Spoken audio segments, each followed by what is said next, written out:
What is creep and how does it deform materials? Imagine a metal beam holding up a bridge slowly bending over years without any sudden force.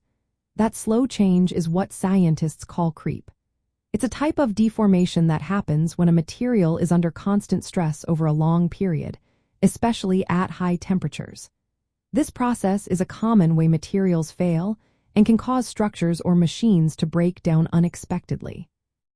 Creep usually becomes noticeable when the temperature exceeds about 40 to 50% of the material's absolute melting temperature, which is measured in Kelvin. For metals like tungsten, this means very high heat is needed for creep to happen. But materials like lead or certain plastics can creep even at room temperature. The creep process happens in 3 stages. First is primary creep, where the deformation rate is high initially but slows down as the material adjusts. Next is secondary or steady-state creep, where the deformation continues at a nearly constant rate.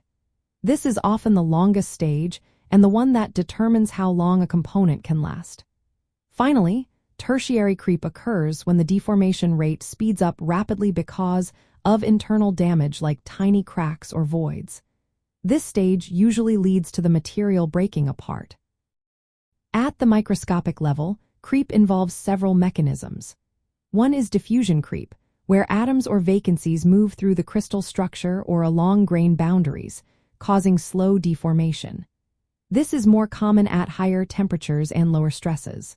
Another is dislocation creep, where defects in the crystal called dislocations glide or climb, allowing the material to deform plastically. Grain boundary sliding also plays a part, especially in polycrystalline materials, where grains slip past each other, weakening the structure. Different types of creep include Nabarro-Herring creep, which involves lattice diffusion, and Cobble creep, which involves grain boundary diffusion.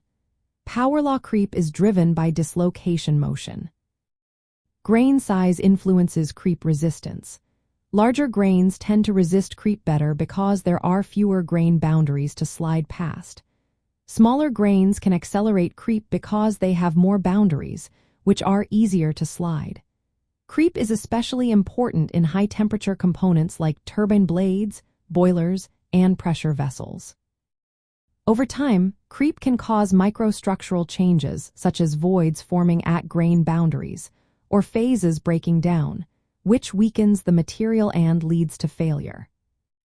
Knowing about creep helps explain why some materials that seem fine under load can suddenly deform or break after many years.